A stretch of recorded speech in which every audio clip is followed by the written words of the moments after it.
नमस्कार दोस्तों, welcome to my channel BG with DG. Top 10 MCQs की सीरीज़ में ये चौथा वीडियो है। ये सभी प्रश्न आने वाली कॉम्पिटिटिव एग्जामिनेशन के लिए बहुत ही उपयोगी है।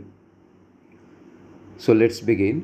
First question, these days I am working very hard, which tense form is this? These days I am working very hard, which tense form is the underline part? I am working ये कौन सा tense form है, ये आपको बताना है। आपके option simple present tense, present perfect tense, present continuous tense, present perfect continuous tense. Simple present tense, present perfect tense, present continuous tense, present perfect tense. Answer है present continuous tense. I am working very hard, answer हुआ present continuous tense. क्यों?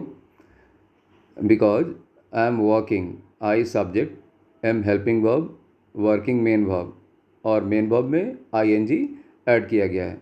आई am working very hard, that's why ये कौन सा tense है? Present continuous tense. Friends, next question, वर्णमाला किसे कहते हैं? आपके ऑप्शन है शब्द समूह को, वर्णों के संकलन को, शब्द गणना को, वर्णों के व्यवस्थित समूह को।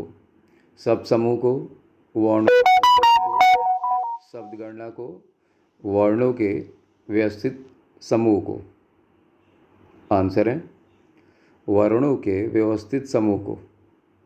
तो वर्णमाला क्या है? वर्णमाला जैसे नाम से ही स्पष्ट है, वर्णमाला किसकी माला? वर्णों की, लेकिन ये व्यवस्थित होनी चाहिए, इसलिए वर्णों के व्यवस्थित समूह को वर्णमाला कहा जाता है। Next question, what will be the opposite of the word profane? Profane का अपोजिट क्या होगा?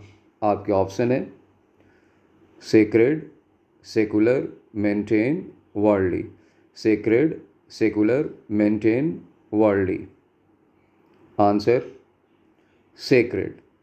Word profane, answer sacred. Profane की मीनिंग अपवित्र, something that is contaminated. Sacred, sacred क्या हो गया? Something that is very holy, pure. Profane opposite इसका हुआ sacred. Next question, which among the following is different from others? इसमें से एक ऑड मैन आउट है, एक ऑप्शन बाकी तीन ऑप्शन से डिफरेंट है। आपके ऑप्शन है bathing, washing clothes, swimming, combing hair. So मुझे उम्मीद है आपने अपने आंसर गेस कर लिए होंगे। Let's check it. आंसर है कॉम्बिंग हेयर। ऐसा क्यों? क्योंकि फ्रेंड्स, बाकी option bathing, washing cloth, swimming, ये सारे वाटर रिलेटेड एक्टिविटीज़ हैं, और combing hair is different from them. Next question, question number 35, during heavy exercise we get cramps in the leg due to the accumulation of. कभी कभार heavy exercise के पश्चात उस दौरान क्या होता है, हमें पैरों में क्रैम्प्स जैसा महसूस होता है। तो इसका कारण क्या है? Due to the accumulation of, आपके ऑप्शन है carbon dioxide, lactic acid, alcohol, water. Carbon dioxide, lactic acid, alcohol, water. Answer lactic acid. तो लैक्टिक एसिड की वजह से हमें ऐसा फील होता है, हेवी एक्सरसाइज के दौरान हम अपने पैरों में क्रैम्प्स फील करते हैं। Next question 36, which one of the following factors can enhance learning in the classroom? ये एक पेडागोजी का क्वेश्चन है। मैंने पेडागोजी को भी टॉप 10 एमसीक्यूज की सीरीज में इंक्लूड किया है। Which one of the following factors can enhance learning in the classroom? आपके ऑप्शन है through group discussion, B through AV aids, through audio visual aids, C through self reading, D through lecture method. Through group discussion, through audio visual aids, through self reading, through lecture method. Answer through group discussion. Group discussion के माध्यम से हम classroom में learning को enhance कर सकते हैं। ये स्टूडेंट्स के लिए बहुत ही बेटर होता है क्योंकि डिस्कशन में सारे बच्चों को मौका मिलता है। फ्रेंड्स, ये सभी क्वेश्चन प्रीवियस ईयर के विभिन्न कॉम्पिटिटिव एग्जामिनेशन जो क्वेश्चन पेपर हैं उनसे लिए गए हैं। तो मुझे पूरी उम्मीद है कि ये सारी क्वेश्चन आपको अपने कॉम्पिटिटिव एग्जामिनेशन को क्रैक करने में हेल्प करेंगे। Next question 37, when was sergeant commission setup in India? When was sergeant commission setup in India? Education commission, sergeant commission भी एक एजुकेशन कमीशन था। तो आपको ईयर बताना है। आपके ऑप्शन है 1969, 1961, 1960, 1944। 1969, 1961, 1960, 1944। आंसर 1944 मीन्स आज़ादी के पहले सार्जेंट कमीशन। और ये क्या था? It was actually a memorandum prepared by the British run government to outline future educational development in the country. Means future में इंडिपेंडेंस के पश्चात एजुकेशन सिनारियो कैसा है, एजुकेशनल डेवलपमेंट किस प्रकार का हो, इसको ध्यान में रख के इस कमीशन को कॉन्स्टिट्यूट किया गया था। ये मेनली पोस्ट वॉर रिकन्स्ट्रक्शन और यूनिवर्सल लिटरेसी के ऊपर इसको फोकस करना था। इस कमीशन को अपनी रिपोर्ट सौंपनी थी। तो sergeant commission year 1944। Next question, वैधशाला शब्द है।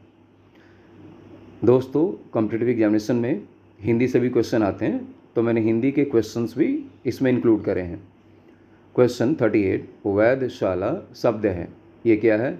योगरूढ़, यौगिक, अयौगिक, रूढ़। आंसर है यौगिक। आंसर यौगिक। दोस्तों, रचना के आधार पे हम शब्द को 3 प्रकार से विभाजित कर सकते हैं। शब्दों का वर्गीकरण 3 प्रकार से किया जा सकता है। वो क्या है? योगरूढ़, यौगिक, रूढ़। योगरूढ़ क्या है? योगरूढ़, सबसे पहले हम रूढ़ को देखते हैं। रूढ़ क्या है? रूढ़ वे शब्द हैं जिनका कोई भी खंड सार्थक नहीं होता। उदाहरण है नाक। दूसरा जल। तो नाक, न प्लस क, ज प्लस ल, इसमें कोई भी खंड सार्थक नहीं है, ईजफुल नहीं है, इसलिए इसे रूढ़ शब्द हम बोलते हैं, इसे रूढ़ शब्द कहा जाता है। नेक्स्ट है यौगिक। यौगिक मीनिंग क्या है? कंपाउंड। यौगिक जिसमें 2 शब्द इकट्ठे हों, 2 शब्द खंड हों। तो यदि हम इसको खंडित करें, 2 खंड हम रखें यदि यौगिक शब्दों को, तो उसकी एक मीनिंग भी हमें मिलती है। एक मीनिंग भी होगी जो स्थूल होगी, और उसे हम 2 पार्ट में रख सकते हैं। उदाहरण है पाठशाला, पाठ और शाला। तो पाठ, इसकी भी एक मीनिंग है, मीन्स कोई चैप्टर, कोई टेक्स्ट। शाला घर, कोई जगह। दूसरा एग्जाम्पल राजपुत्र, राजा का पुत्र। राज प्लस पुत्र दोनों ही अर्थपूर्ण है, दोनों की मीनिंग है। तीसरा एग्जाम्पल रेलगाड़ी, रेल प्लस गाड़ी। रेल की भी मीनिंग है और गाड़ी की भी अपनी मीनिंग है। तो वैधशाला शब्द, ये हमने क्या देखा? वैधशाला शब्द यौगिक है, तो वैध प्लस शाला। नेक्स्ट योगरूढ़ क्या है? हमने रूढ़ देखा जिसका कोई खंड सार्थक नहीं होता। यौगिक, इसके 2 खंड होते हैं और दोनों ही खंड सार्थक होते हैं, इनकी मीनिंग होती है। योगरूढ़ क्या है? योग प्लस रूढ़, ये दोनों का मिश्रण है। योगरूढ़ का शाब्दिक अर्थ योग है, लेकिन इसमें दोस्तों क्या है, इसमें जो शब्द होते हैं उनका विशेष अर्थ होता है। उदाहरण है लंबोदर। यदि हम इसको खंडित करें तो लंबा प्लस उदर, लंबे उदर वाला, लेकिन इसका विशेष अर्थ है। विशेष अर्थ क्या है? इसे हम भगवान गणेश के लिए यूज करते हैं। दूसरा जलज। जलज जलज का सामान्य अर्थ क्या है? जल से जन्मा, जलज जल से जन्मा, किंतु ये विशेष अर्थ केवल कमल के लिए प्रयुक्त होता है। तो ये कौन सा शब्द हो गया? योग रूढ़। Next question friends, 39. Who has been appointed by Federal Bank as its first brand ambassador? Federal bank, दोस्तों आपके लिए प्रश्न है, क्वेश्चन है, फेडरल बैंक क्या है? ये गवर्नमेंट ओन्ड है और प्राइवेट सेक्टर का बैंक है।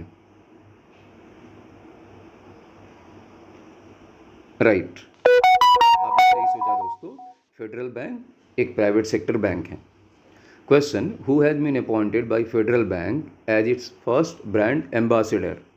आपके ऑप्शन है कीर्ति सानोन, माधुरी दीक्षित, आलिया भट्ट और विद्या बालन। आंसर है दोस्तों विद्या बालन। सो फेडरल बैंक ने विद्या बालन को अपना फर्स्ट एम्बेसडर नियुक्त किया है। नेक्स्ट क्वेश्चन दोस्तों, last question, the first super computer of India is, the first super computer of India is, आपको नाम बताना है। आंसर है परम, परम 8000, परम 8000 भारत का फर्स्ट सुपर कंप्यूटर है। थोड़ी जानकारी इसके संपर्क में, it was developed in 1991 by CDAC, CDAC ने इसे 1991 में डेवलप किया था under the leadership of Vijay P Bhatkar. CDAC का फुल फॉर्म क्या है? Centre for development of advance computing, centre for development of advance computing. So thank you friends, that's it. मिलते हैं नेक्स्ट वीडियो में, but please don't forget to like, comment and subscribe. Thank you.